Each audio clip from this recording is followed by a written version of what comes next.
That's crazy. So basically, you just shoot yourself in the foot. But yeah, listen, I don't know. This is so weird. Yeah, we just had a lit conversation before the camera started rolling. Yeah, we did.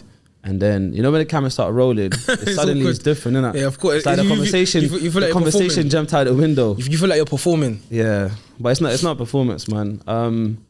But yeah, listen. One of the things that we didn't do last time, it's good to have you back. Yeah, and, for sure. Long time coming. It's been overdue actually. We tried a couple times, didn't work, and now we got you here finally. Perfect timing. Exactly. But one of the things that we started doing that we didn't do before, is we asked the question of how do you get a feeling of importance? Oh right, okay. How do I get my feeling of importance? Yeah, how do you get a feeling of importance, and what's the one thing that people should know about you? Right, that's quite good. So my feeling of importance. Is that how I feel important? Yeah, like what makes you feel important? So how do you get a feeling of importance? My feeling of importance, I feel my place within my family, you know. That's how I get my feeling of importance. Like I feel like I've got a purpose within my family. It may not be a perfect family, but it's perfect for me. Yeah. Like, cause I feel like it's funny enough, I was talking about this today as well with someone about like how I have an issue sometimes where I try and play this what if scenario. Like what if I grew up with my dad who did all these type of things, isn't it? But then my sister says something like to me, like who's here by the way. She said she said no, she just reminds me, innit, like you've just got to kind of be in the now, innit, and don't allow like this kind of imposter syndrome to come in or try and like talk your way out of these situations, because you are who you are now and I'm proud of myself. So my feeling, how I feel important is my place within my family for sure. And I feel like I've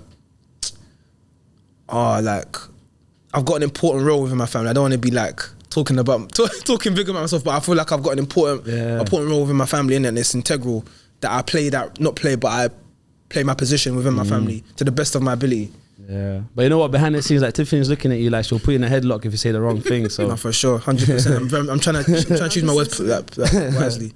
Hey, listen, and what's the one thing that people should know about you? One thing people should know about me. The one thing people should know about me. I think this is a tough one, because I feel like I say all the things that people should know about me already, or people should know. But one thing people should know about me is that, I really love being a creative. I feel like maybe my love of what I take in and what I do maybe is not, maybe I don't talk about it enough, as in my love for it. I talk about what I do, but maybe my love for it maybe, and I feel like that's what I need to start doing in terms of because I'm in the process of writing right now. I mean, writing new music and stuff. So my love of just like taking in art and taking in creativity and allowing what I take in to manifest the mold what I put out. Yeah. So my love of that, the relationship I have with art and then trending out my own is very important to me. Like, and I feel that we all have our own ways of taking in things and creating our own things, because nothing is original, but your take on it is, if that makes sense. Because it's kind of like what's that term when you say something that doesn't make sense but it makes sense? But anyway, no, it makes perfect sense. And do you know what it is? We spoke about this today earlier, like through Instagram, and we spoke about, and it's that J. Cole thing of like everyone's been inspired by the world, and everyone should allow the world to be inspired by them. Facts. I find it really interesting because a lot of people sometimes just kind of keep the information to themselves. Or like it's that like crabs in the barrel mentality. Yeah, but it's just I don't really get where the greed comes from. And obviously, you know what? In a way, like I'm happy that I can't relate to that, because that means if I could relate to it, it means I'm the same. So if I don't understand it, I'm just like, that's kind of good if I don't really get something, because that means I'm not the same. I don't think that way. And I just feel like people can be a bit more open. People can share a little bit more. Actually, there's this one thing that I wanted to bring up today. Yeah. Okay. Let me just bring it up on my phone real quick. Cool. My guy does research when I come on. You know, it's crazy. I feel mad important. Yeah, come on. Listen, I got bears. Look, if you look at this, that's mad. That's actually mad. So I'm just I got bears. But there's this one thing that I wanted to bring up, which was around. So there's things. So there are things that cost nothing but create a lot.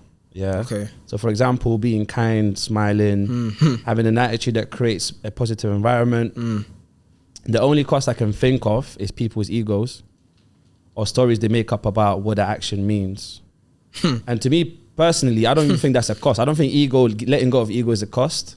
Yeah. Unless that ego is, isn't serving us or I think you can have a healthy ego though. Yeah. I think it's important.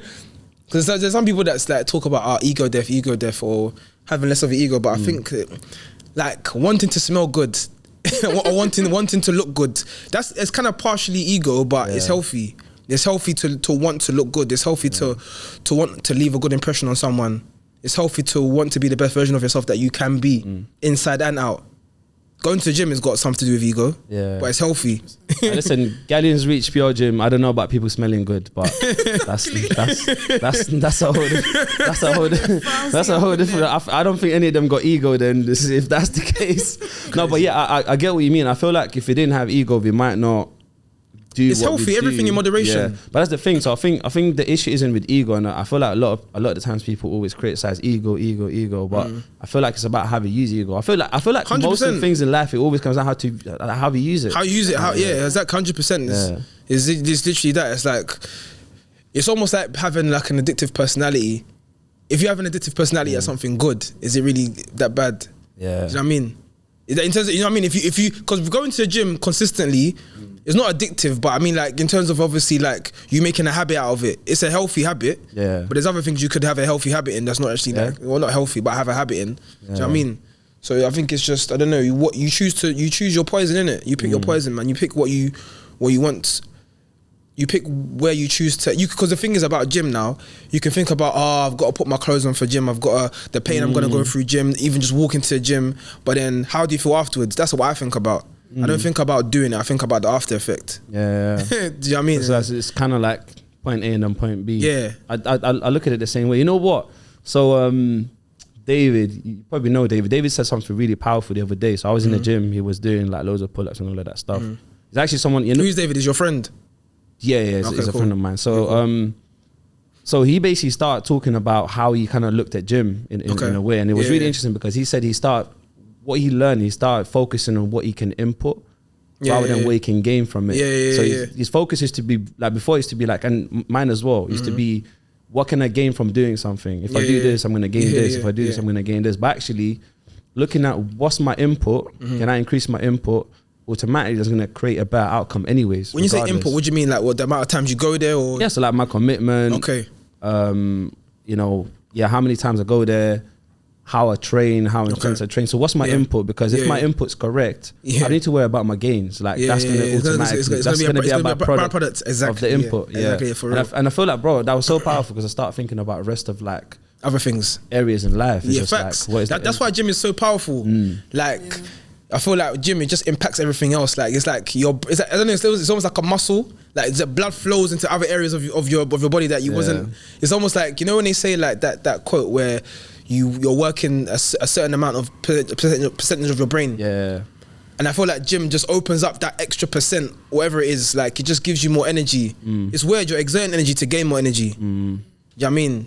But it's powerful, man. And I've seen improvements in my mental health and me being able to be productive and have more energy for things I actually want to do. 100%. Yeah, I feel like.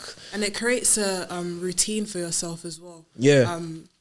Especially, let's say you've woken up in the morning and you're not feeling too great. Once you've gone to the gym, you've finished, you know that you've accomplished one thing. And now to accomplish something else is like, okay, I've already done one. Yeah, exactly. Exactly. Else.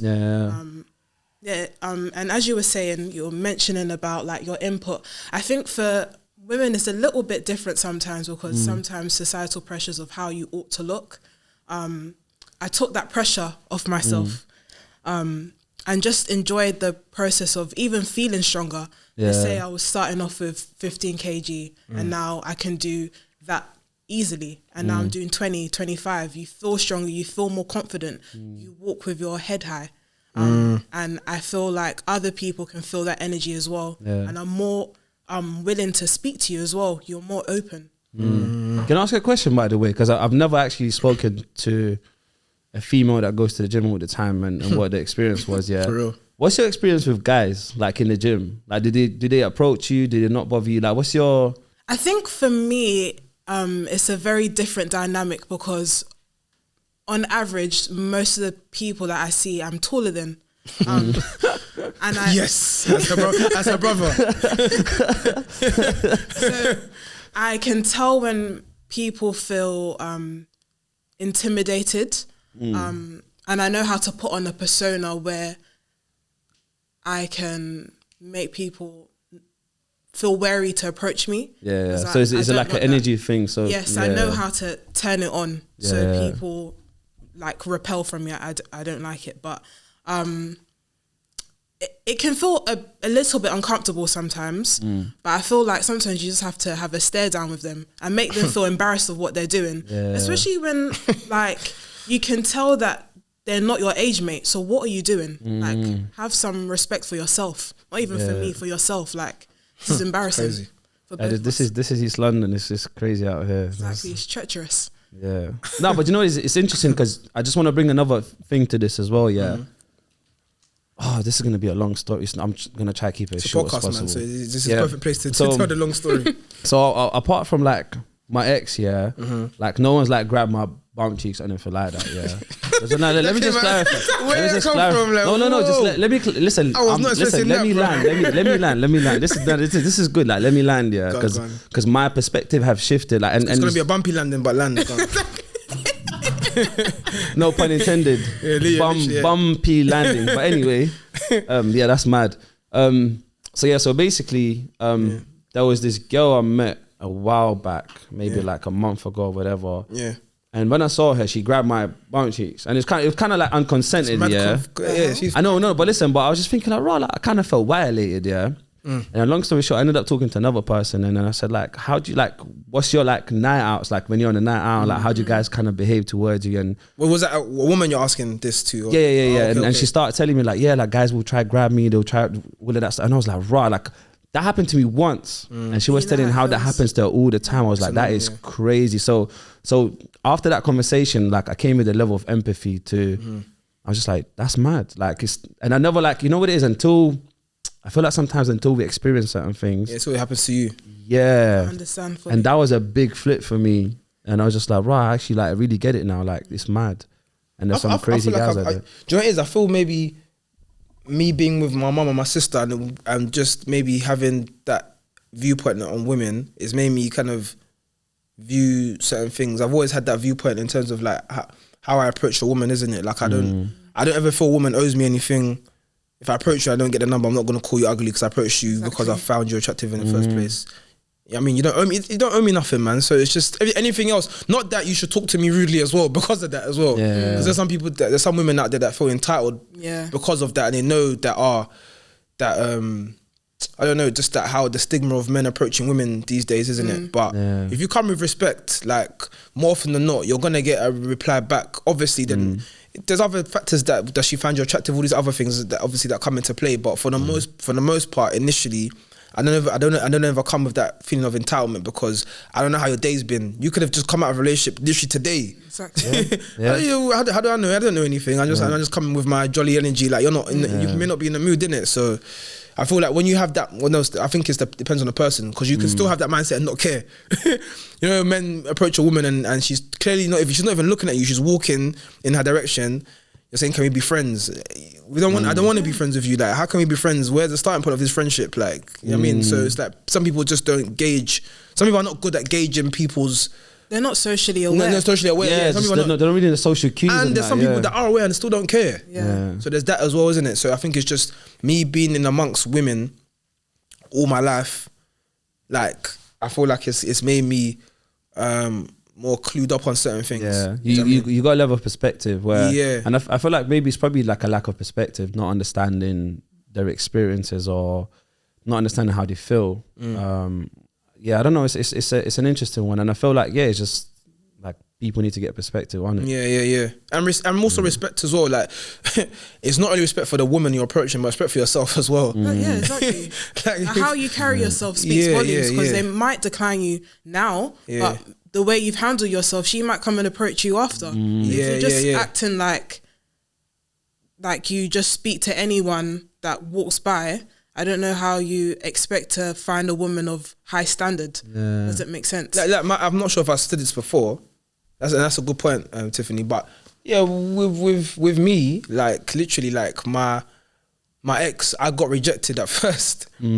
Like she said she wasn't she wasn't interested, isn't it? And then I said, okay, fair enough, take care, have a lovely day, I still think you're gorgeous. And she never had that reply before, innit? So my reply, it triggered something, and when she came back to me, she was like, I feel bad for not giving you my number now. I was like, rah, like I've got the power now, what do I do with it?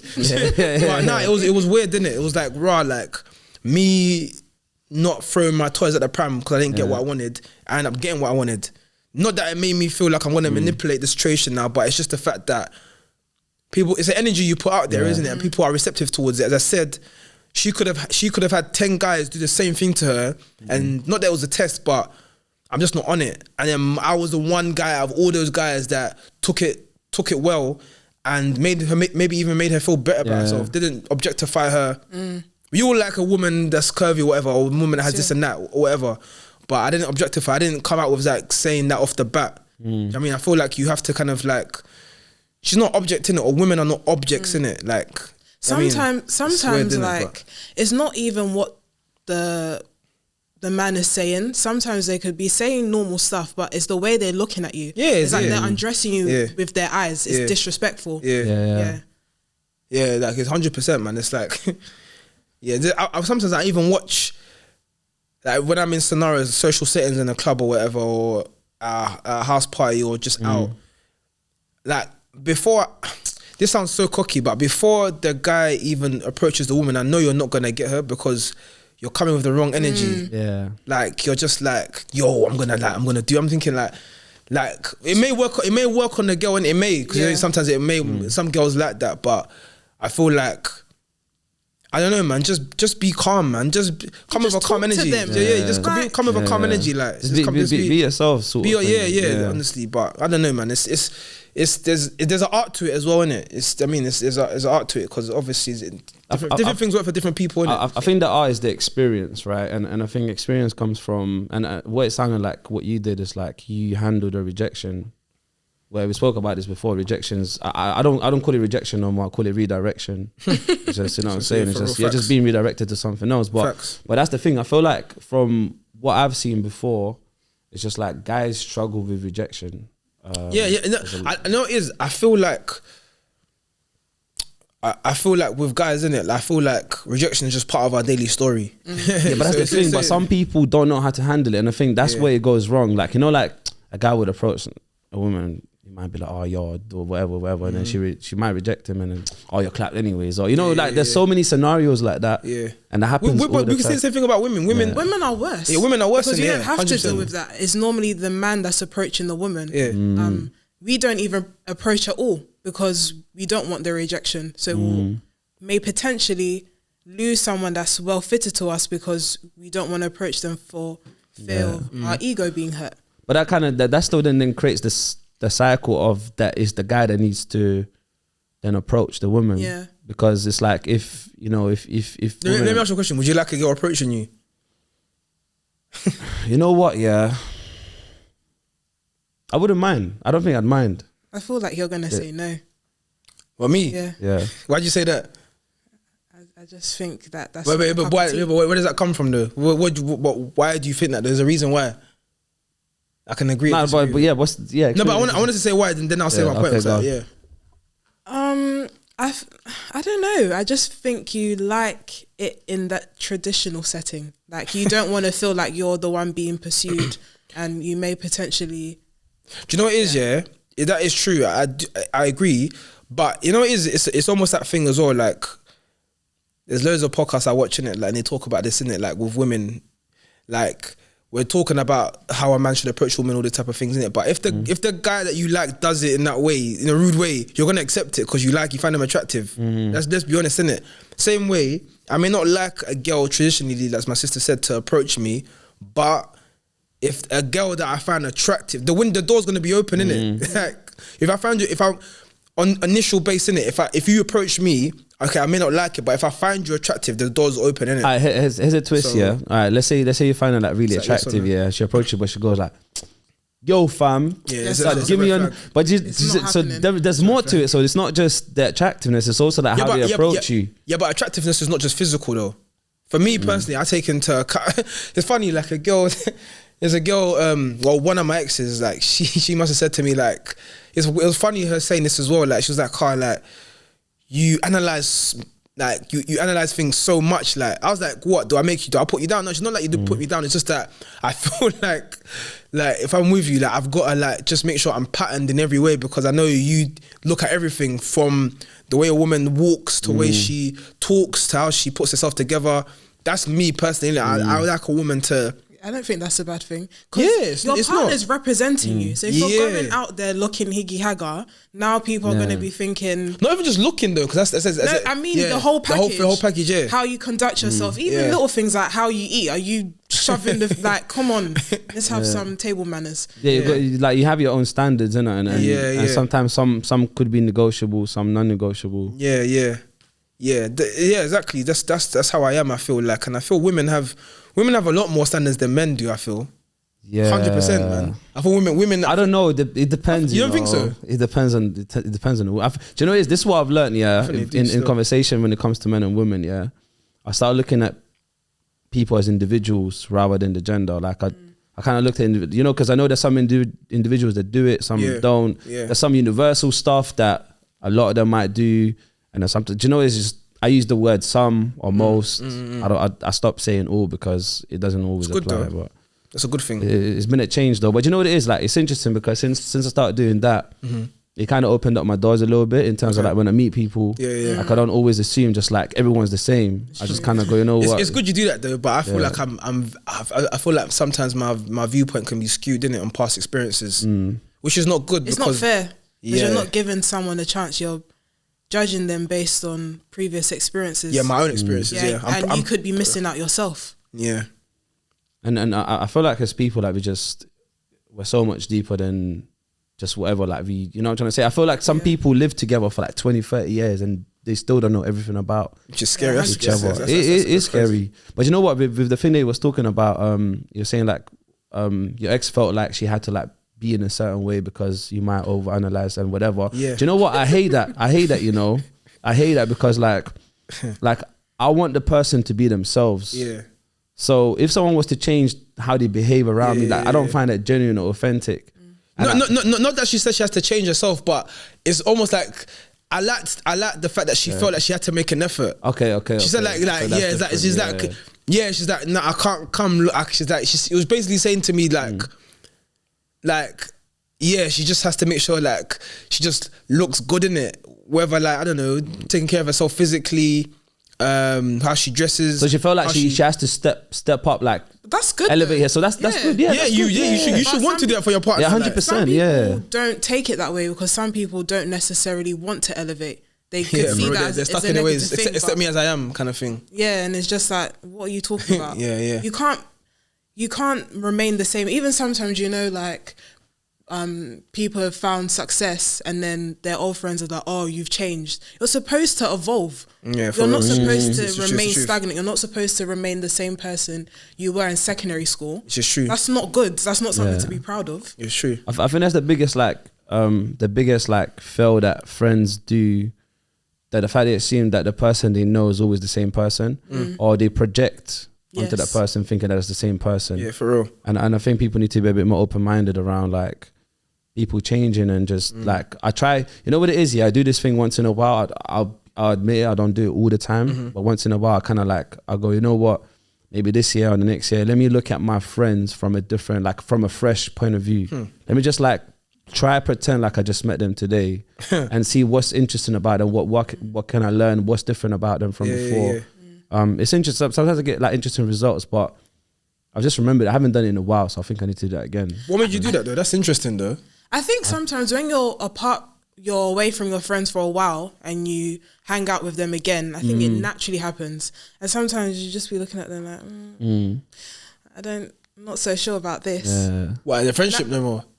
not friendship as a whole, but maybe the way you're conducting yourself, or these type of jokes that you like to make. Not too keen on this stuff. Like, I don't know. Yeah. I don't. Yeah. But do you know what? Not that I won't speak to you ever again. I'm not gonna cut you off because of that. But you know. Yeah. Just observing. No, I get it. But do you know what it was? It was the lack of recognition for my changes. And when I realized that some of my friends didn't recognize it, I was like, raw, like maybe I do the same thing. And I think that's where it kind of came. The reflection came from there. It was through experience. Like most of the things come from experience, you know, in general. I got a question for you lot, and you tell me if you agree with this or not. Yeah. You know what? I think the question just went away. It happens like that sometimes. I think the question just went away. Is it on your phone? No, it's not on my phone. It'll come back anyways. It'll come back in a bit. But hold on. I think sometimes, you know, when you're friends with someone for a long time, you get comfortable and you begin to slack. It sometimes happens in relationships. Like you just get comfortable, you slack a little bit. That's why sometimes friends that you meet along the way in your journey can be more so supportive than maybe friends that you've had since primary school, secondary school. Just it gets. Yeah. When you say slack though, like because I feel like in friendships you should be allowed to slack. What do you mean slacking? Like, yeah, that's what I'm saying. I don't know what your definition of slack is in a friendship though. Like you said, like recognizing some of their successes, showing up for them. Oh, okay. Yeah. Just letting them know that they're doing a good job. Yeah, for real. Do you know what it is? I feel like sometimes I feel though, sometimes we can be in our own mind with that, because I feel sometimes we feel like the world revolves around us. Yeah. And there's a podcast, I can't remember what the podcast I was watching, they were talking about this, innit? It might have been 90s Baby Show, whatever. But yeah, or like, yeah, the world doesn't revolve around us. Our world does, but the world doesn't.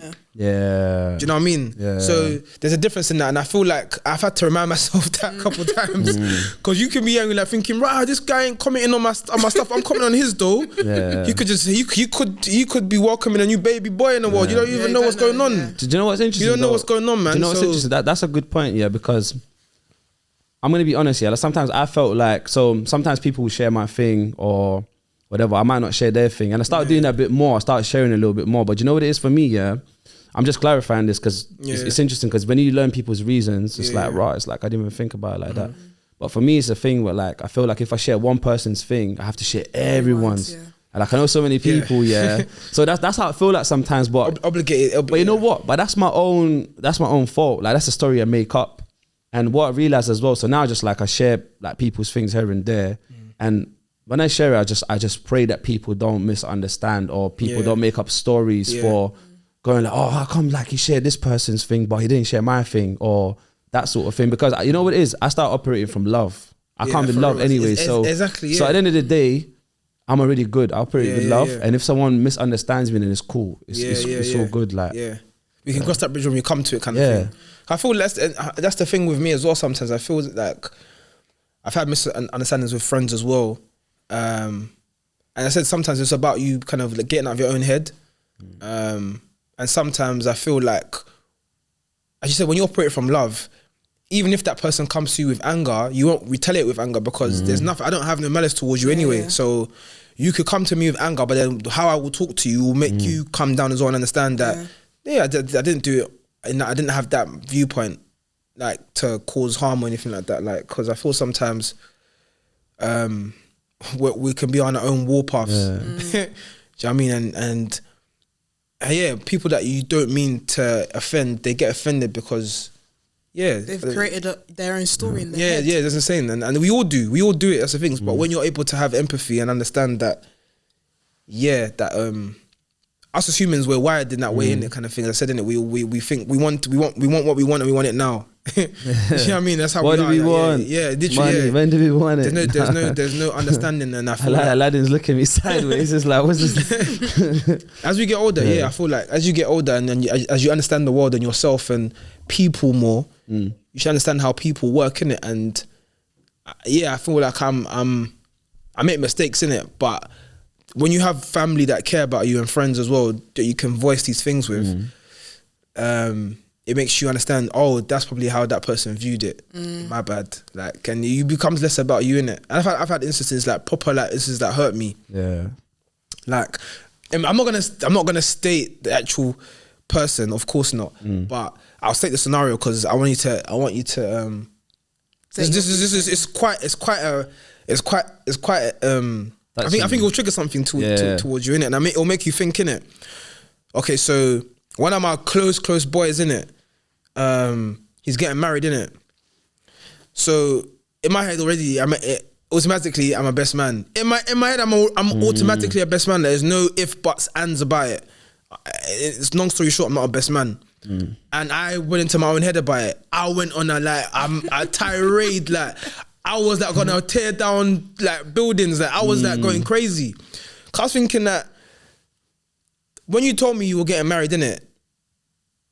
The way the love I have for you, like you think you're getting married to me, type of thing. Innit? Do you know what I mean? Because we've gone secondary school, we've gone primary school together, we've gone secondary school together, did college together. So, and even when he was going through relationship issues in his past relationships, he came to me and my mum. So for me, that's not a small thing, especially when you include my mum, and my mum's giving you advice as well. Like it's deeper. Like his family. His family, yeah. Like, so for me not to be included, it hurt me deeply.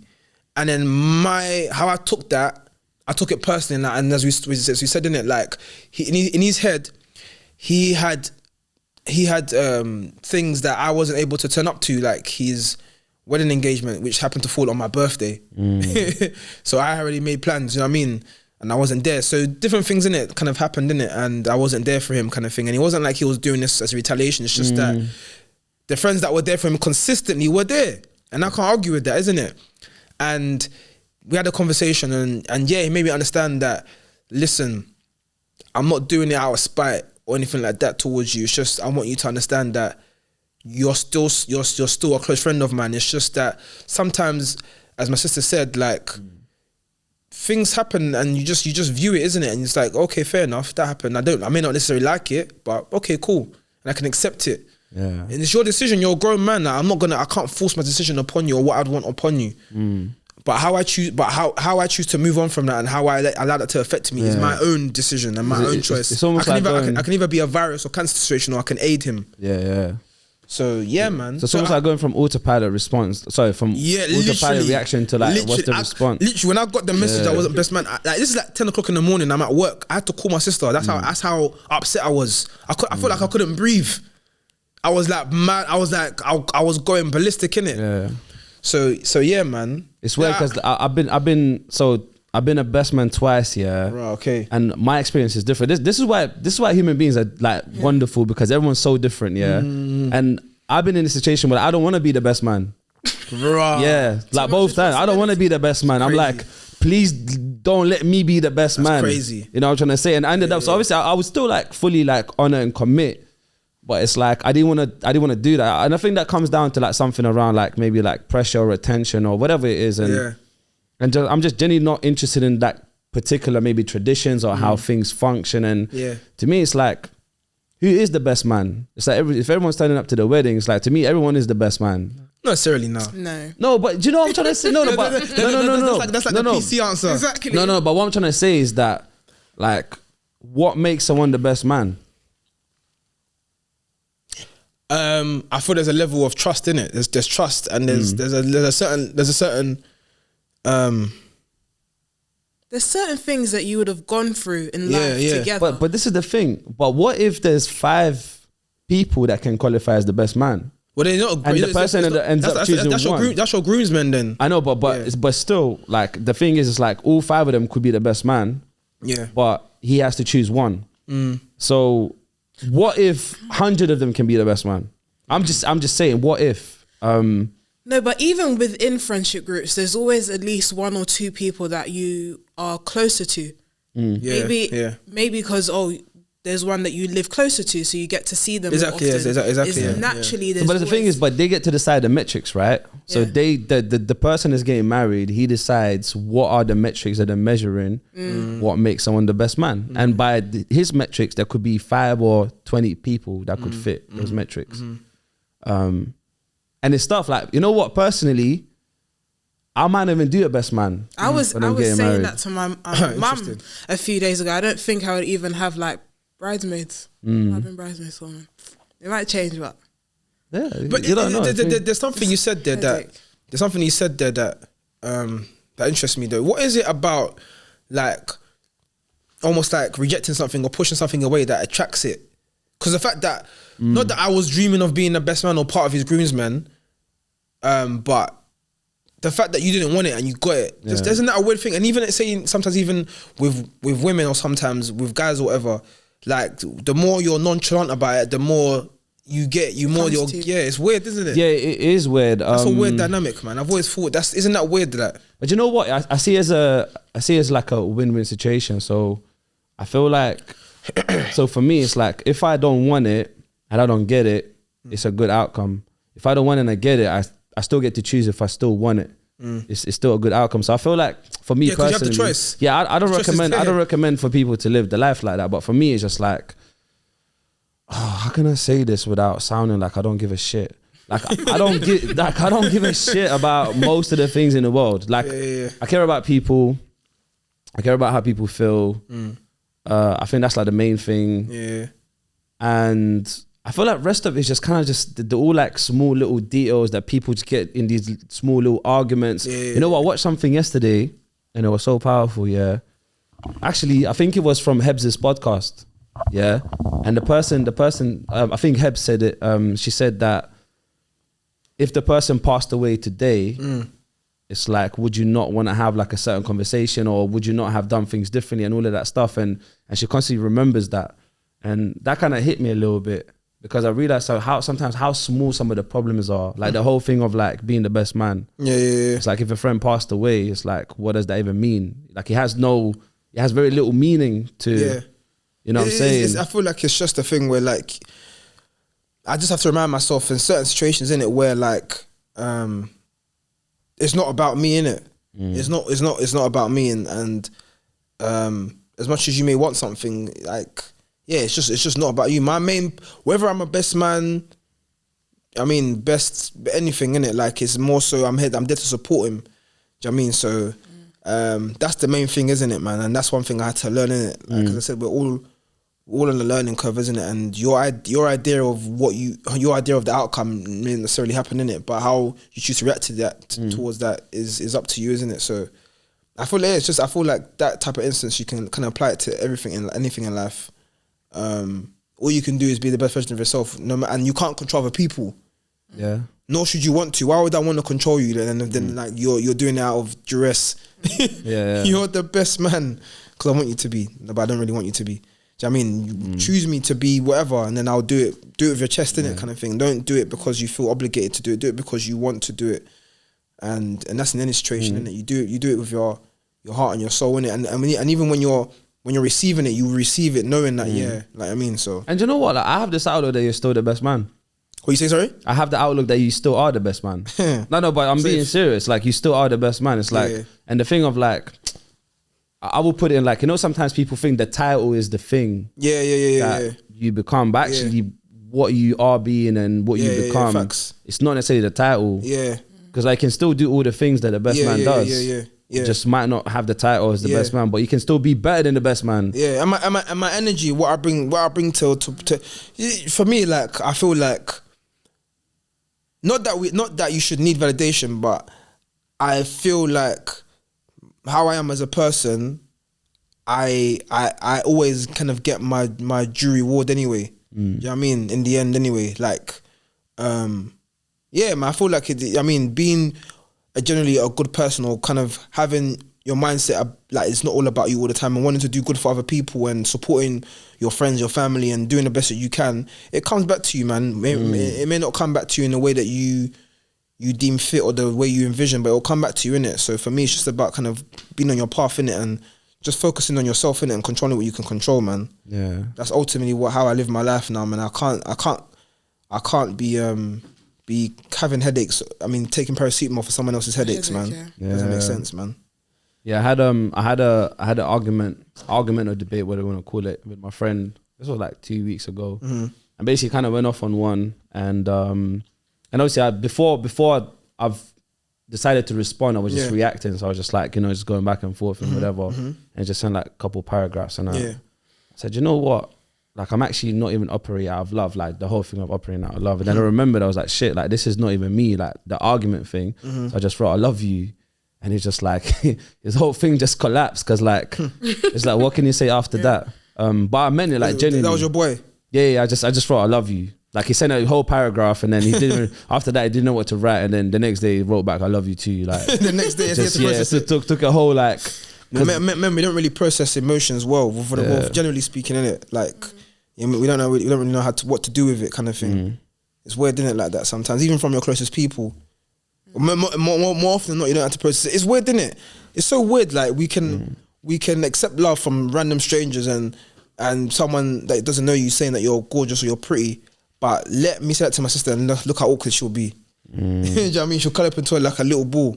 It's weird, isn't it? I don't know where that comes from. Like people that are strangers towards you, you're comfortable accepting comments or compliments from them as opposed to your own. Maybe because you're so used to it. Maybe that's what it is. Yeah. So it doesn't mean less, but it's just like, yeah, it's whatever, innit? But I need the whole world to like me, man. You're gonna like me regardless anyway. Yes. So yeah. Like, you know, sometimes when you're younger, your mum is like, oh yeah, you're beautiful, you're amazing. It's like, yeah, that's what you ought to think, love. You have no choice. I'm half of you. Like, listen, I'm gonna tell my kids that clapped. If they're clapped, I'm gonna tell them, yo, like you're clapped. Like, you think I'm joking? I'm being serious. Like, if they're clapped, I was like, yo, like you need to pattern up. I just won't say do you know what? So, you know what? On a serious note, I would not tell them that, but I wouldn't lie to them either. No. Like, you know, sometimes when you see, like, Mum said this before, like you see a newborn baby, oh, it's so healthy. Like you always say, oh, it's so cute, because it's not looking cute, but you know. But I don't know. Most babies are cute though. You see a baby until they get older. No, there's some babies that don't look cute. Yeah, some babies don't, but rarely though. It's super rare for babies not to be cute. I don't know, man. I don't know. Even caught off guard, you're like. No, but I'm also on the opposite scale of it. Like, it's rare you see like a newborn baby that you know. Like, I mean, they all start off as like wrinkly aliens, man. That's what they all start off as, man. Do you know what I mean? Wrinkly aliens. That's what they all start off as. I'm sure they don't come out that wrinkly, like, you know what I'm saying. So the thing I was gonna ask you, yeah. So this is more of a statement, yeah. So people are interested in you when you're interested in them first. Do you think that's true or false? Say that again. Wait, say that again. People are interested in you when you're interested in them first. But you're interested in them first. When you are interested in them first. So people are interested in you. Not necessarily, no. Because I feel like in them first. You know how you have that that kind of college scenario where you have that like nonchalant boy. Like he's just like busy walking. I don't know. Like he's like the carefree guy. And I was gonna say the KFC guy for some reason. I don't know why. Sorry, my brain just works different. Brain just works different. Now the carefree guy, he's just like doing his own thing. Like he doesn't care. Like he'll like walk past the girl that's the doors and be like, hey. She'll be like, oh, you said hey. You know what I mean? It's like he doesn't even care. He doesn't even know your name. But isn't that the thing? But isn't him saying hey? That's like a sign of interest or no? It's not. Because you're in the way to get to the door. Like. Okay, I heard that. Yeah. But then can the person interpret it as a sign of interest? Yeah, of course they do, but it's false interest. So, but I know, but that's the thing. So their assumption is that they're interested in them first. So that's the only reason they're interested in them, right? Not necessarily, no, because the person may be fantasizing about that person, but the person shows them no mind. This is what I was saying to you before, like how a person is not, someone is basically rejecting you by how they treat you. Or by how they don't actually see you. Like, I mean, like I've never acknowledged you before in my life, but you're there just kind of like worshipping the ground I walk on.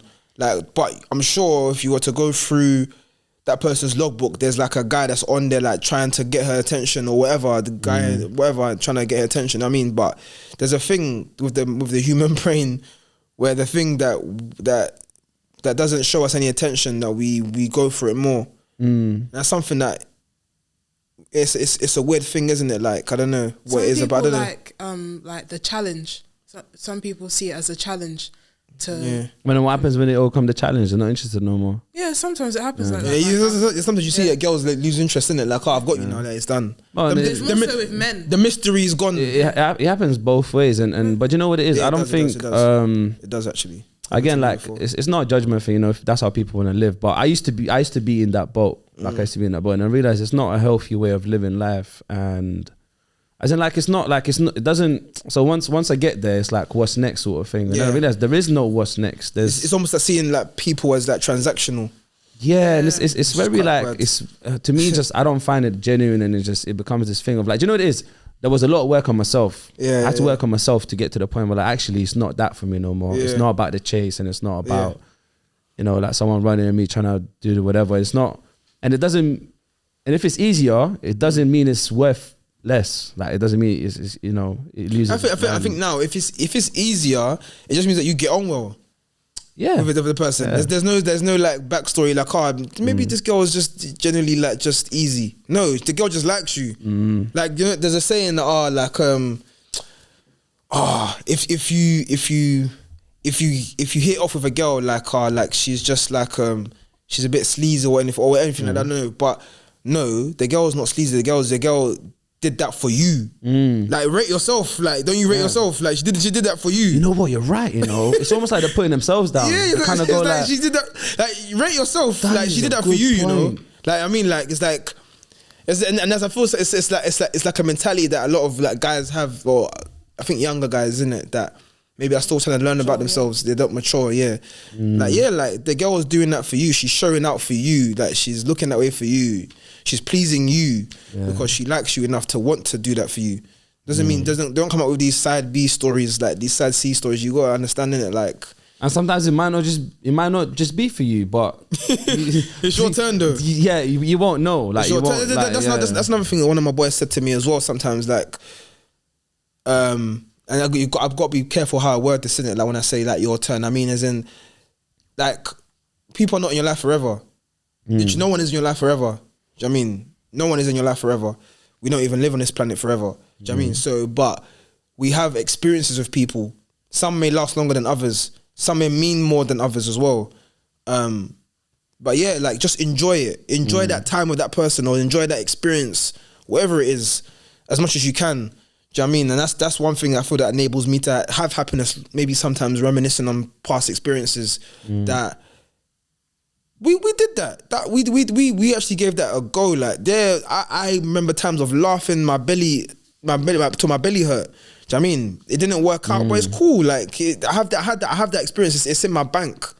It's in my memory bank. Do you know what I mean? And what a beautiful logbook to look back on sometimes and be like, right, yeah, I actually, imagine people have never experienced love. Some persons never experienced someone saying, I love you. Some people have never experienced someone even getting them a gift.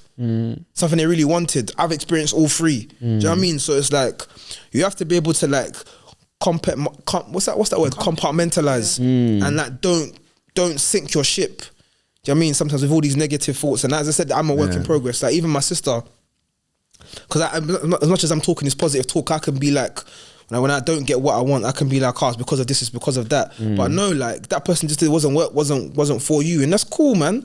There's how many people on this earth, do you know what I mean? And you have to be able to like move on and don't down yourself, because when you down yourself, it's like a domino effect. Do you know what I mean? And that's one thing I've realised, innit? Like, look back on things and then think like, yeah, man, I had good times with you, man. It's cool. It is what it is, innit? Like, and just move on, man, and you can kind of, it's a healthy way to live your life, man. That's what it sounds to me. It sounds like it's a really empowering way to live, and I wish more people live like that.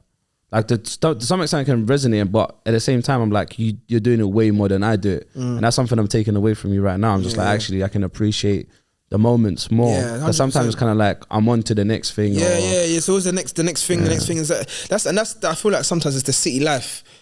City life doesn't allow you to kind of like enjoy things, isn't it? It's always on to the City next, boys. on to the next. Man, sorry, my bad. Yeah, I feel like we're always in this like this race of attaining the whole world, and it's like, you know, it's almost like Pinky and the Brain. That cartoon, like, what we do next? Do you know what? Conquering the world. Do you know what? Yeah, I didn't realize how powerful that cartoon was until I got older.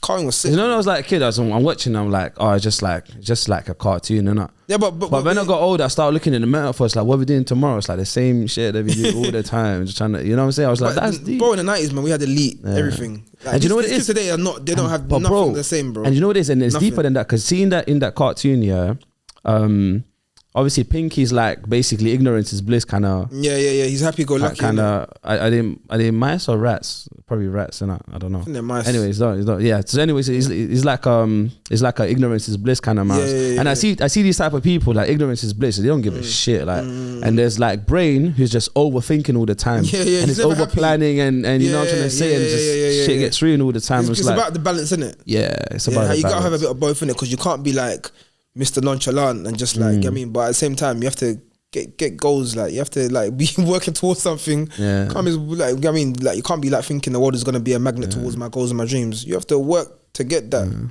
That's what my morning looks like. I wake up, it's like, Leo, what are we doing today? The same shit I did yesterday. The guy into the gym. Literally, yeah, man. The same shit I did yesterday. Manifest what you want, man. Do you know what I mean? And nothing's changing. And put your head towards it, man. Like, do you know what I mean? Even small things like, say like well, not small, but like when I passed my driving test, I didn't pass my driving test first time. I passed it on my third time. But I wanted to do it because I knew it would make my life easier. Don't just be carrying 10 bags on my arm doing gym, sweating. Do you know what I mean? I knew, I want to be able to do what I want to do. I want to be able to go to A to B. I don't like relying on people. As a man, that's the number one thing. I don't like when I'm going out to like a party and I want to go home to my bed. I want to be able to and go. I don't want to be like, yo, man. You ready to go? No, I'm having a good time, man. Like, you can clearly see in my face and body language that I'm ready to go, but you're doing something. You know what I mean? But it's like, I wanna go. You know what I mean? And I think for me, I'm the type of person, like, I allow myself to get so irritated to the point where I don't want this feeling ever again. In order to not have that feeling again, put in the work. Do you know what I mean? No matter how long it takes, you're gonna do it. You made the adjustments. Man. What's that called? Champions don't make excuses, they make adjustments. Yeah, man. They just go. I mean, you have to get it done, and that's my viewpoint on things. Like, I feel like that's one thing I'm blessed with, that energy of perseverance. No matter what I go through, I'm able to turn it around, and that's one thing I'm proud of myself for. I can't lie. And even I feel like I want to like make a song like based around this, like kind of just that perseverance and kind of like, just kind of like, just keep on going, man. Keep on going, and that's what life is about, man. Life is about battling and going through, and even as I've said this before, like there's like a story in it. The story is a story has like an arc in it, and the most enjoyable part of the story is the miserable part when they're picking up the pieces again. The boring part is at the beginning and the end. No one remembers it anyways. It's the everything is hunky dory in the beginning, and then there's turmoil, and that's the main part of the film. The turmoil. The main part of the film is how do we get ourselves out of this situation and then get back to normality again, and that's the end. So yeah, that's like my viewpoint on things. Is just like enjoying the moments, but also as well being kind to yourself and understanding that you're gonna get through it, man. It may take work, but. I mean, you'll be proud of yourself knowing that you did that off your own back. No one can take that away from you. Yeah, of course. And you have a story to tell. Man. If everything went the way you wanted it to, you wouldn't have a testimony. Yeah. What do you have to say? Nothing. I feel that's probably why millionaires get depressed, because you just have all these yes men around you. There's no one like telling you, even Kanye, man, like just you're hearing yes all the time, and people around you that are not able to tell you the truth and tell you like you're derailing, like you're maybe look at and then obviously then it depends on you as well whether you're willing to listen. But I feel like it's very important to kind of like. Do you know what I hear about Kanye's situation right now? Is that if he passed away tomorrow, everyone would just be like, saying, whatever. But right now, everyone's like, most people are dissing him right now. Yeah. Probably, but he's done it to himself though. Yeah. No, 100%. I'm not saying his actions. No one can say. Because for me, like, I'm the biggest fan of Kanye there is, man. I love that guy, man. Like, he's inspired me in more ways than one. But you got to stop the foolishness, man. He's doing too much. You got to stop the foolishness, man. Like, it's inexcusable now. It's just says he needs to cool it down. Just cool it down a little bit. It's gone beyond acceptance, being reasonable now. Or giving excuses. It's part of the grand master plan. Nah, man. Yeah. Do you know what? I feel like obviously a lot of people have that assumption. My assumption is that he wants to run for president in 2024. And you know that thing of like any like bad publicity is good publicity or whatever. So maybe it was listen, I don't know what it is. I think he's. But I just think he's a bit out of line with all of the stuff. I think maybe he feels he can do the same thing that Trump has done, but I think he needs to remember like his position. Like you're not him. Have you? Since you mentioned Trump, like I watched this funny thing, and someone said Trump is an honest liar. I think it was Dave Chappelle talking about him, and Dave Chappelle called Trump. He said Trump is an honest liar. Apparently there was a debate, when he was running for president with Hillary Clinton, and someone asked him about the tax system in the States, Okay. and then or someone asked him that, do you like finesse the tax system? And he goes, yes, I do.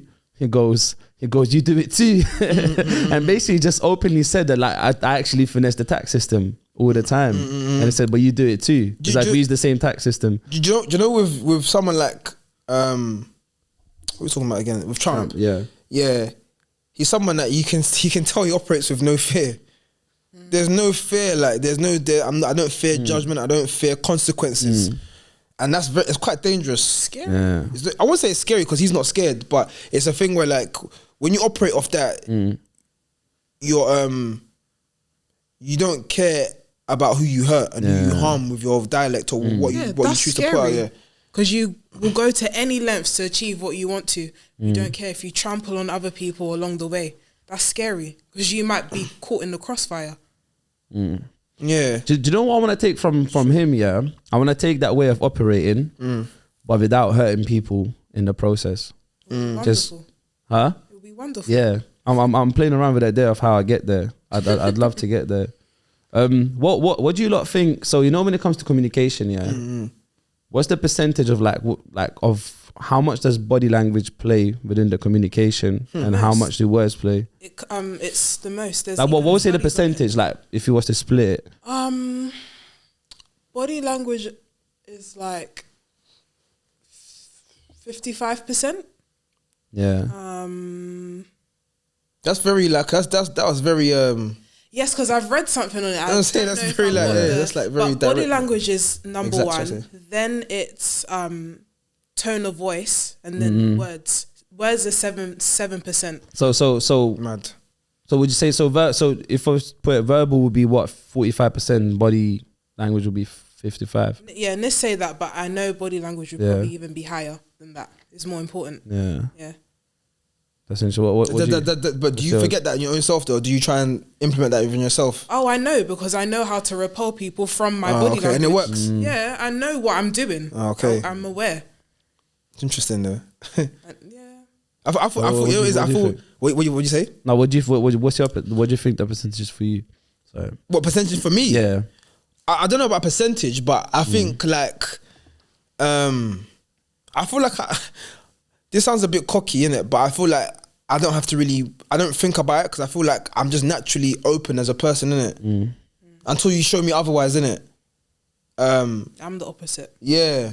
That's the thing. I don't feel like I don't need to think about. It's not something I think about because I feel like I'm someone that I like to give people the benefit of the doubt. Do you know what I mean? And I don't like to kind of like have a negative energy initially until I get aura. Yeah, initially, because bro, man, and you try to be open minded and less. Man, I feel like people take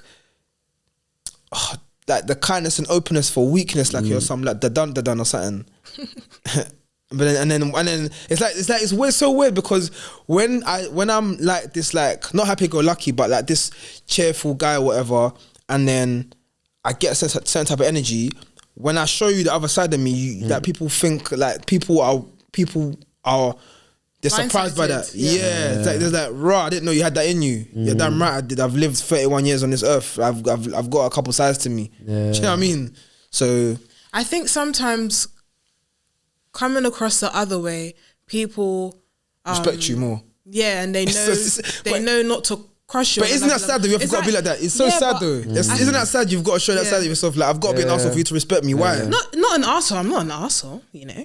And then no, I didn't say you. I'm talking about myself though. I'm talking about why have I got to like close myself off to you for you then to like be showing a certain level of inquisitiveness and wanting wanting me to open up more, and you trying to be softer than you was before. Like why is that? Why is that? So it's again, it's what we're talking about. What I said about like say sometimes when you draw back, people come to you more But when I'm just being myself and being open and kind, that doesn't garner a sense of respect with people. It's like weird. it's a duality. It's like you can be nice. I think people associate niceness with you wanting something from them. Especially in London. And you being this negative self, you're authentic, you're real. You're arsehole, you're real. I can relate to that. Do you know what I mean? Yeah. You know what I mean? Yeah. That's what people, like a lot of guys respect the dickhead. Oh yeah, he's a dickhead. Look, he's talking to that girl. I rate that, you know. But like, you know what? But sometimes the person not even a dickhead, and I feel like sometimes there's a thin line between someone being honest and being a dickhead. Because I think nowadays the world got to the point where like someone being honest seems like the person's being a dickhead. Yeah. Even if the delivery is nice. Yeah. It's like sometimes I'm delivering in the nicest way possible. What do you think Piers Morgan is then? Is he honest or is he a dickhead? Piers Morgan?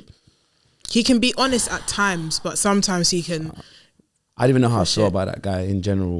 Like in terms of like Meghan Markle, he's taking the piss. Like, what's your vendetta against her?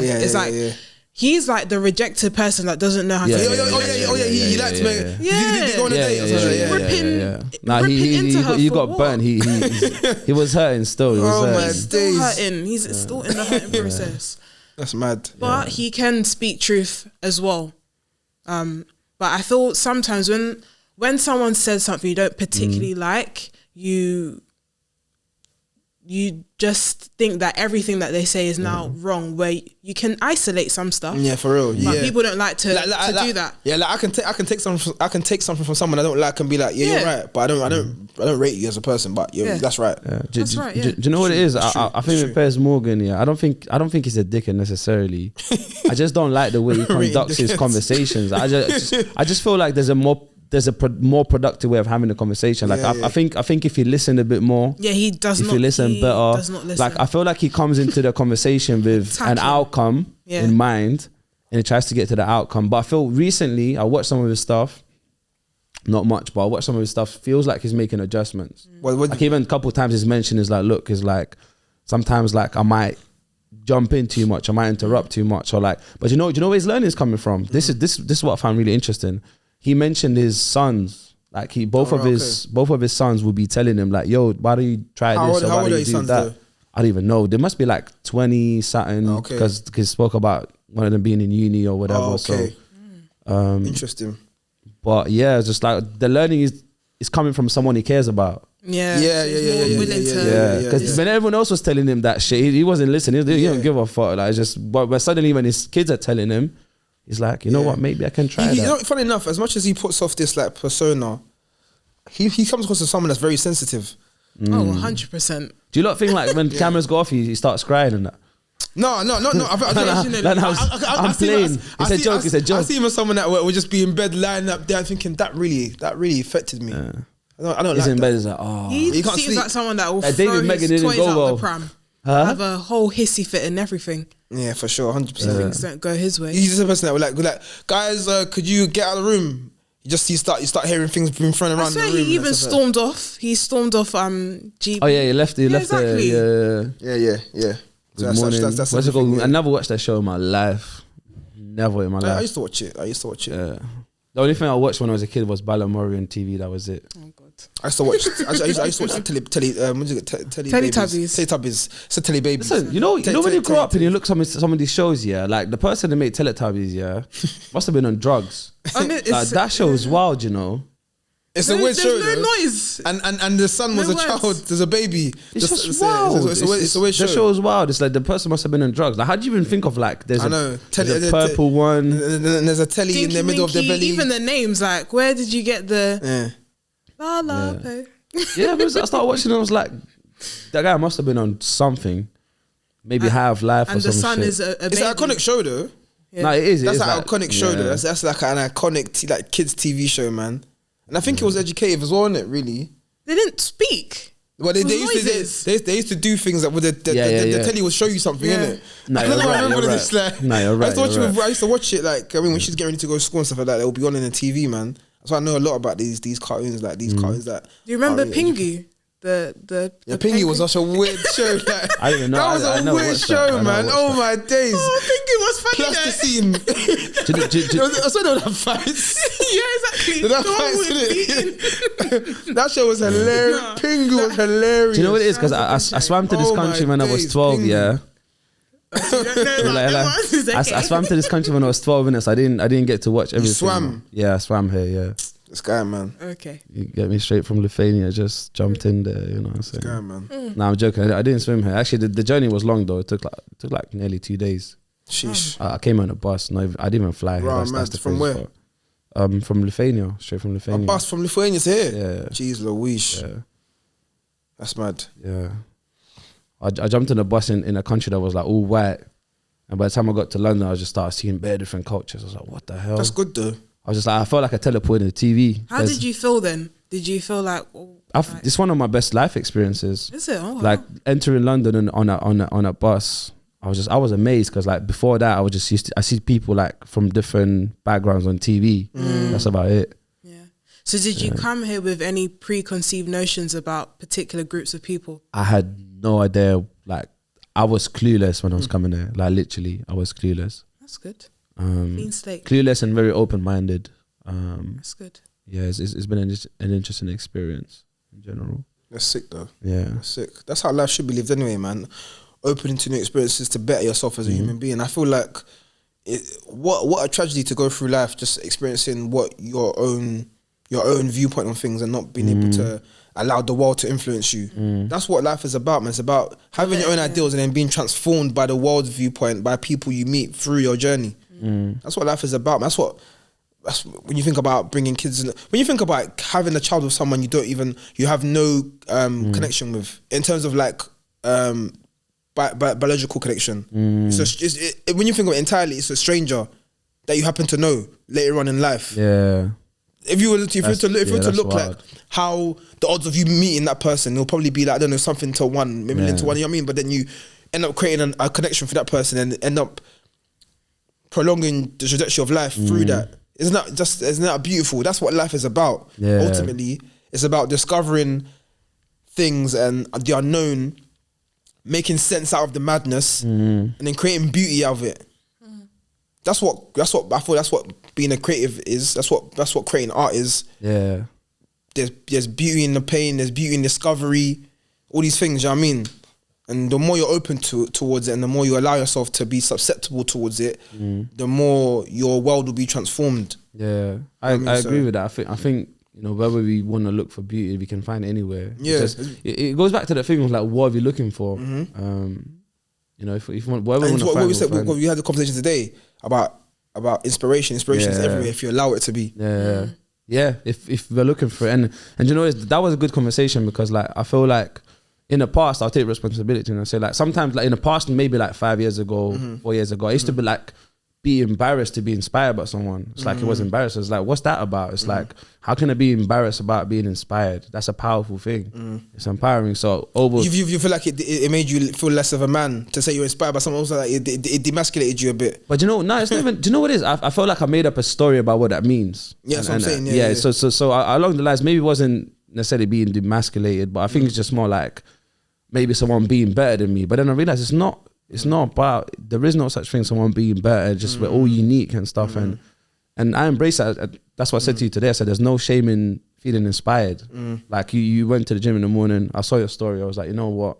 Like, fuck, I need to jump out of bed. Yeah. And I was going gym. Yeah. And then I was just like, yeah, bro, like you inspired me to go there. Yeah. And even though I have my own internal drives, but sometimes it's good to, like I get inspired by a lot of people all the time. Yeah. Which is good. It's good to be like that. I feel like none of us are like, it's like a lot of us are masters of some things, but we're not masters. What's that term again? Where I love this one. We're like, what's that term again? When you're like where things jack of all trades, but master of none. Yeah. I like love this one. But really and truly, we're jack of all trades, but we're masters of some. Because some things we know that like no one can tell Aladdin about videography. That's something he's mastering.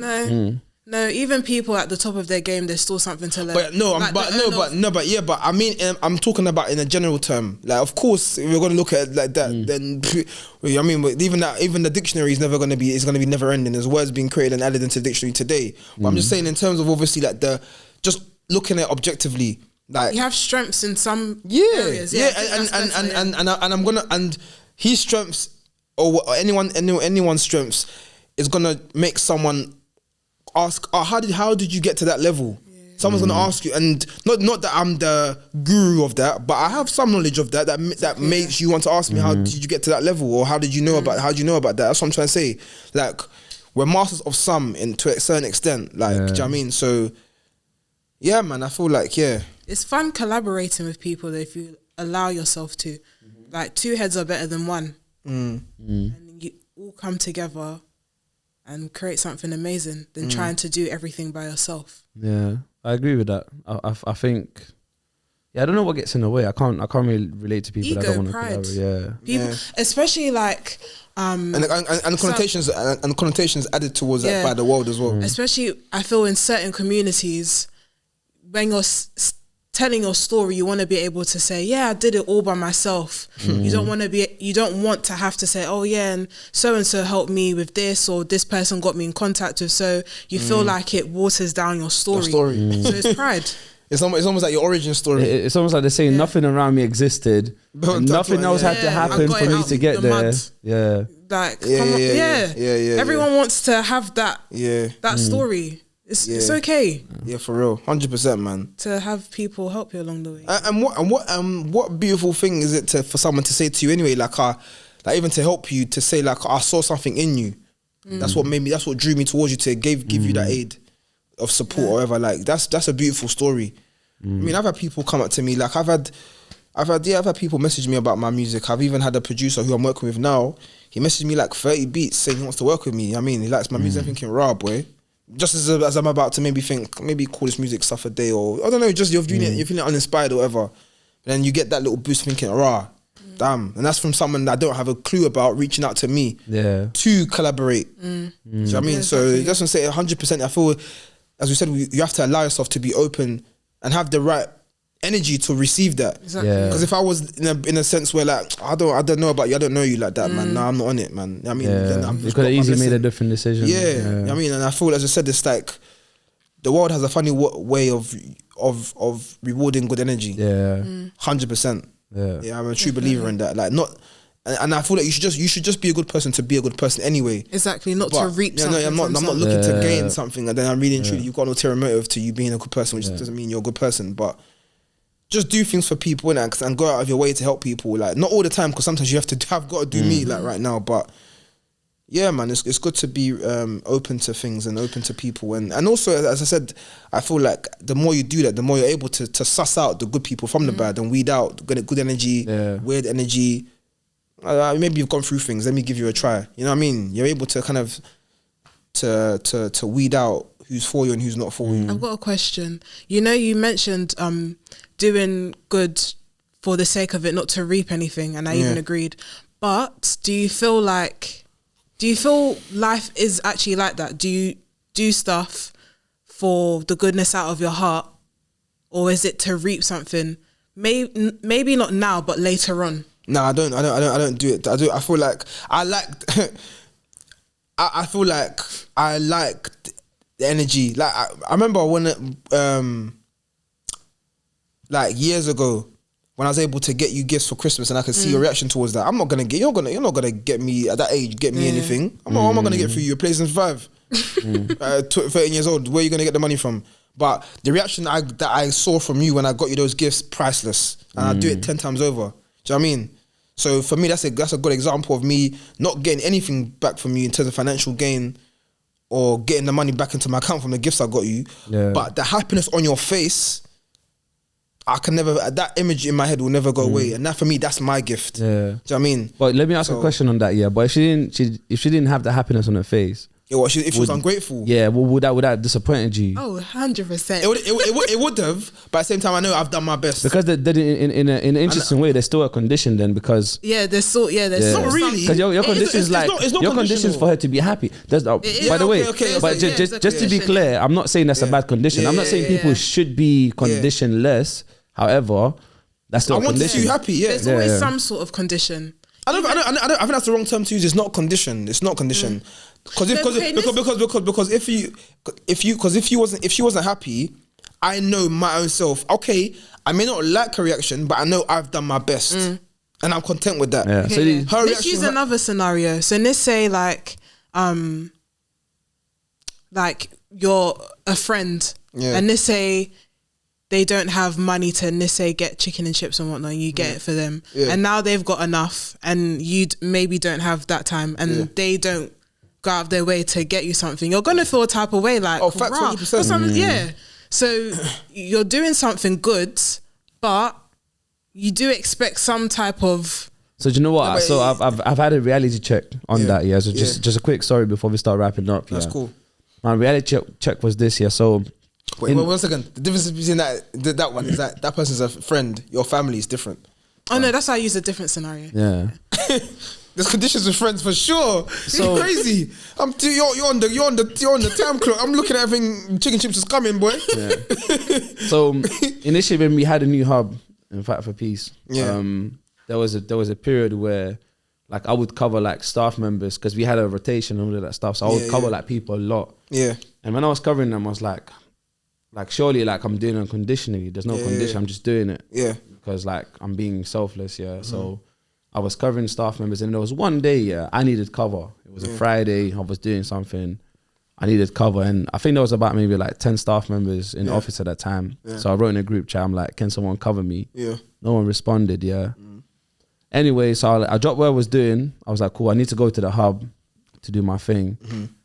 And I was angry, bro. I was just like, you motherfuckers. I'm like, you motherfuckers. Yeah. I'm like, I've been covering you guys all the time. Mm. And the one time I need cover, like you're not covering me. And then I had you know what it is? I had a really interesting conversation with myself. I had like a reality check, and I was like, hold on. So does that mean I was doing all those covers just so when I need it, someone else would do it? Yeah. And I was like, shit, I had a condition attached. But after I had a conversation with myself, so you know what I said? You know what? Let me remove the conditions. Fuck it, I've done it out of love. I've done it unconditionally. And then that was my learning point from that point in life to do things without expecting anything back. And that's when my journey started. People love to use that quote, man, or use that term. They love it, man, but practicing it is solely something 100%. It's difficult. Like even sometimes I go autopilot and I might do something, I might expect something in return, but when I become conscious of it, I go, you know what? It's cool. It's cool. Like I said it earlier, it's like if I don't have the expectation, it's like the whole thing of like, I didn't want to be the best man, I didn't have the expectation. It's like, and it came, I was just like, it is what it is. And if it didn't, you know, there's no expectation attached, no condition, no expectation. I feel like you're able to set better boundaries for yourself as well. Because you're not doing stuff, so the scoreboard thing, if you don't want to do something, you're just not going to do it. You know? And as well, and another thing as well, which I thought you were going to go into, but it just allowed me to think of that now. In terms of boundaries, it sets very good boundaries for yourself because you don't allow someone else's reaction to upset you. You don't give consent to someone else to affect my emotions. Yeah, I wouldn't give consent to make someone, you know, why does your reaction make me emotionally unstable? That's a horrible thing to allow someone to do to you. Yeah, they've got power. They've got power over you. Yeah, and that's anyone. That means if you don't get your way, then you're go crazy. Do you know what it comes back to? Yeah, and this is, I don't know how to explain this. Yeah, I'm till this day, because people think that I actually don't give a shit, but I do give a shit. But it comes back to not giving a shit. You know what it is? But I don't give a shit. You have got like a nonchalant face though. I swear to God, listen. But I don't give a shit. Yeah, life is just 10 times better. It's just so much better. It's like I told someone a secret, and they went and told the whole world. I'm like, you know what? I don't give a shit. And it's just like I just move on. I'm just like, this is so amazing. It's so amazing not to give a shit about something. It's actually incredible. Yeah, it's like the podcast. Like, cool. If it doesn't work out in the way even though I don't have any expectations, if it doesn't work out in some ways, I don't give a shit. You know what I'm saying? And it's nice to operate from that kind of like, there's room for mistakes. But sometimes it's good to care because you have a certain standard for yourself. Standards, if yeah, it's just, for sure. I don't care. You just do things anyhow. But this is the thing, but this is what I mean, and this is why I can't articulate it properly. It's not that I don't care. It's like I don't care, but with care.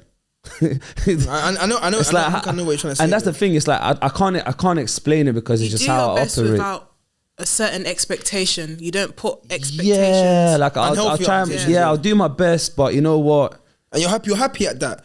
Yeah, if it doesn't work out, because I think there's some people that they're doing their best. They're busting their butt off, but then when they don't get the numbers back or whatever, anything what they back, expect, what they feel they should receive, and what they want, then it just derails them. Yeah. That happens with a lot of artists, though.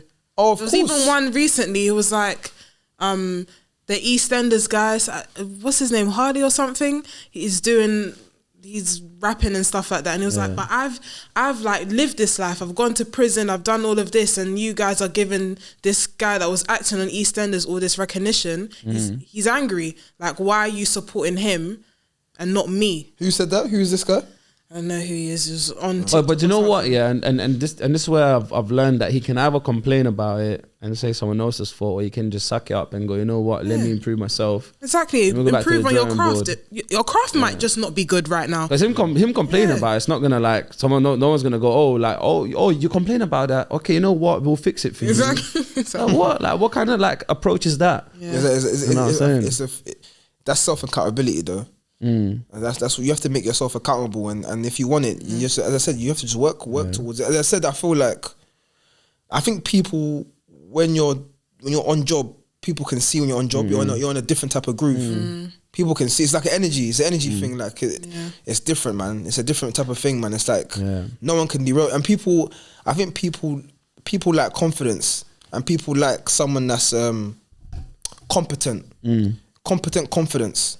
Yeah, I like that. People like someone that is like able to like do something so well and unashamedly so, to the fact that I could even stumble, but you know I'm gonna pick up again. I've got faith in you're gonna pick up again because you've done it 10 times before. Yeah. Do you know what I mean? So yeah, I feel like that's a thing where you have to build that up though. People can't. It's almost like, say, like when you have two artists that come out, or they're dropping songs on the same day. Who are you gonna go to? The new artist or the artist that has got dropped 10 albums and 10 of them are fire for you? Do you know what I mean? You're gonna go to the person that's got a track record because they've proven themselves over a certain time frame. That's what you have to do for yourself. It's like, okay, you've done it once, okay, cool. Twice, okay, cool.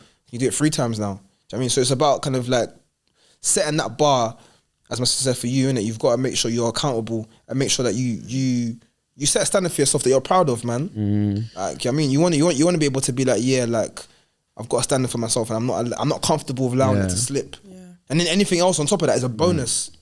And the guy that's complaining, he doesn't have that, and it's just like, and it's quite a straightforward question. It's like, that's not going to make people get drawn exactly. to you. It's going to draw people away from you. But you know, it's quite a straightforward question. It's like, can he become better? Like, yes. Like, you know, has he reached his peak? Probably not. Like, can he change his mindset? Yes, he can. Can he find a mindset that works better for him? Yes, he can. It's just, but it's all down to how he's gonna navigate the world and what choices he's gonna make.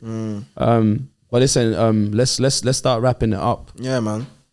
Because we're probably overrunning a little bit as well. Is there anything you want to promote? Also, sorry, we changed up the question a little bit. You know what? You say it. You just go on and say it.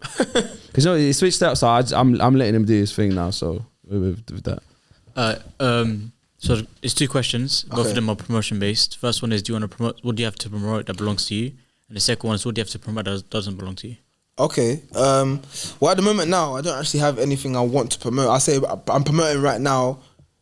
Me actually like focusing on getting on my writing and like I want to get a lot more output this year than I did previous years, and I think I've got a lot to say. I feel like the experiences I've had this past year alone, I feel like I want to get back into my bag again, like, and really show people I do what I do to a high level. And I think it's them ones I feel like I've got it in me, innit? And I know I've got it in me. It's just about kind of like saying competent confidence, man. It's about leveling up now, and showing people what I really have in store and what I'm capable of in it. Because I feel like I've shown glimpses of it in it, but I need to now level up in a way where it's you can't doubt me anymore in it, kind of thing. On consistent basis. And on a consistent basis, yeah. So just focusing on that really, and just kind of like and as well, just kind of making sure people are just taking people on the ride, on the journey, documenting it as well. So just follow me on Instagram, Anthony_ant. And you'll see the journey in it, and I'm making sure this year that man, that this is the start of a new trajectory in it, and just making sure that I keep myself accountable in that regard. So if anyone doesn't know, I do music, isn't it? So music is what I do, and I'm a general creative. So Anthony_ant is my Instagram. So follow me on there. And so can I just say something on that? Yeah. Do you know, like I'm smiling a little bit because I'm thinking there's, like, in a weird way, there's people that's waiting for you. Like, there's people that's waiting for you to create something. Yeah. And I know this because, like, things that you created before, like, people taking it in. Yeah. You know, there's people waiting for you to create something. 100%. You know, it's a weird thing, innit? You know, when people sometimes, like, sometimes people ask you, like, so when's that next thing coming out? But you don't really support. You're just saying just to kind of fill in the blank. But I know generally people are waiting for me to do music, innit? And like whenever I drop out, people like messaging me, like, because I feel like the type of music I do, generally speaking, it's impactful. And you know what? There'll be people that won't message you as well, and they'll still appreciate 100%. And that's, as I said, from doing music for so long now, I don't take it to heart, them type of small things now. People taking your music and appreciate in different ways. They may not appreciate the way you expect it to be appreciated, but they do it in their own way. So no, everyone's vocal about appreciation. No, there's silence calm. appreciation. And I feel you should understand that. I feel like as you go through life, you should understand some people take things in on the back seat, and that's calm as well. Like, you know what I mean, so 100%, that's true, 100%. Something that doesn't have anything to do with me that I want to promote. What's inspired me lately? What's inspired me? I'm trying to think of something that's maybe not so bait. Can be Aladdin as well. Trying to think, what can I say? So while you're thinking, Aladdin, what's the score? 2-1. To who, Man U? Who scored? No, 3-1, sorry. Oh. I'm about to play some serious FIFA. Come on. But okay. Yeah, you know what? I'm gonna say this artist that I like, innit? He's from TDE, Top Dog Entertainment, from Kendrick's label. But I say Absol. I knew it. Yeah. Oh, bro, thanks so much. He said he's just released something new recently. Yeah, I like his music as well. You know. Yeah, he released an album called what's his album called again? I've even forgotten it now, man, because I was like, I wasn't gonna say it. One of my favorite songs is the one with him and Kendrick Lamar, the old school one. Which one? Because he's got so many songs with Kendrick Lamar, man, you can't say but that. there's one, there's one like I even took where he goes like I was pro, but now I'm profound. He's just got so Herbert. That's it. Herbert, Absol, Herbert. The thing with Absol, that I like, is that Turn Me Up. Sorry, to turn me up. You know, Turn Me Up. I can't remember it, but I've probably heard it before. I've got all his, if not all, most of his albums. But the thing with Absol that I like is that he's able to put his flaws out there in a way that inspires you, and that's a powerful gift. I feel like because he's got a syndrome, that he's got like a sickness. I forgot what the sickness is, but it's like something that eats up his skin, isn't it? But is it sickle cell? No, sickle cell. No. It's to do with his skin, something syndrome. I'm a bit ignorant when it comes to like medical conditions. But it's just the fact that he's able to put his flaws out there. He's got a song, probably one of the best songs I heard last year. It's called Do Better. Yeah, he's just talking about like I gotta do better. Like he's just like, I don't know, man. I just find it so inspiring, man. Like, and his music as well. Like even me talking about it's getting me emotional. His music has got like a way to, I don't know, because he talks about such things that are like so depressing, but it inspires you. He's got a song on his best album called Control System. Well, I think it's his best album, Control System. And he's talking about the love of his life committing suicide. It's called The Book of Soul. And there's a bar on there, like, and I resonate with it when he's saying, I'm such a nice guy, why Lord, why'd you have to take her from me? Do you know what I mean? And like, that hit me. I'm thinking like sometimes bad things happen to good people. Do you know what I mean? But you just have to continue going on in it, kind of thing. And yeah, he's an artist. I feel like he's not spoken about enough, not at all.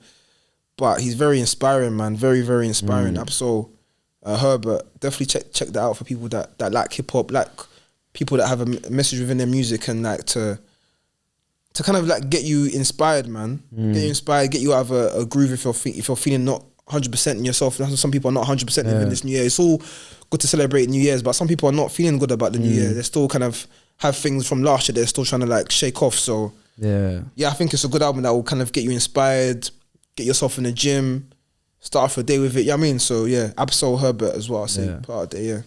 Yeah, no, Absol, I like him. He's a lot. Cold, man. He's too cold, man. He's too cold, man. Absol for sure. Yeah. He's a deep guy. Ain't it funny how being authentic? Sorry to cut you again. You know, some people say, "Oh, he's a deep guy." He's genuinely a deep guy. Yeah, he really is. Like, it's not just He's a deep guy, man. But ain't it funny how like being authentic and real is no one's going like, "Oh, this is bullshit" or "This is that." Everyone's going like, "I can really connect with it." 100%. So there's something in the world. It's like when someone's being so open and people are scared to be open. It's just like, and people can connect to it. I think that's powerful. It's powerful, man. It's powerful, and it's like, for me, why I do music and like the impact I feel like art and being a creative has on me is the fact that when I'm not here, that will live on. And that is so powerful because you don't know who you're going to inspire. You don't know what your offspring could benefit off that. You can inspire the world to like take a whole different viewpoint on certain things or certain topics.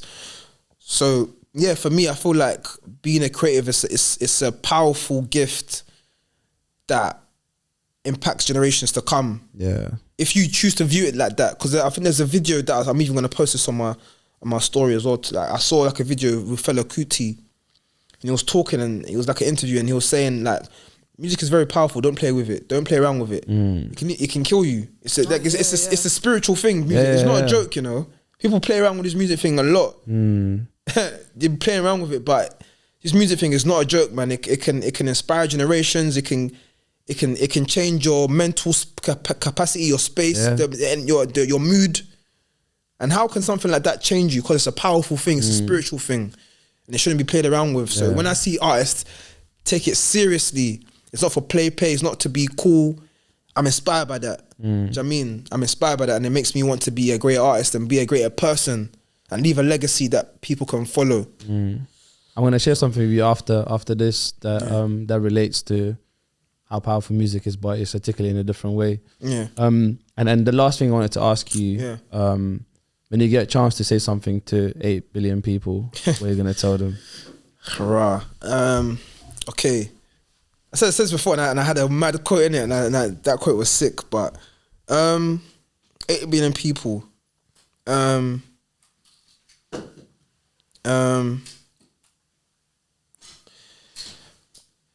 say like, yeah, enjoy the time and enjoy your time on earth because nothing is promised.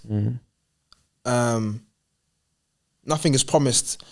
So make your movie worth watching back. You know, like I'm someone I live my life. Sometimes I feel like I'm in a movie, and I'm the main character. When they say main character syndrome or whatever they say, and whether this film is enjoyable to watch back or not is up to me. Yeah. I'm the author of this book. I'm the screenwriter of this play. I'm the director of this movie. I'm the main actor in this. I'm the Leonardo DiCaprio of this film. Yeah. And whether I choose to make this film enjoyable or fun to watch, hilarious, dark at times, it's up to me. But I'm damn sure gonna make sure that it's gonna be enjoyable to look back on because I'm someone I don't want to live my life and it just be passing. I want my life to mean something. I want to impact people. I want to leave a legacy that I'm proud to look on and be like, yeah, I did that. I mean, so it's very important to me, man, because we already have one. We don't get a rerun. Yeah. So, well, man, I appreciate you, man. It's good to have you. I appreciate you as well, man. As always, love, man.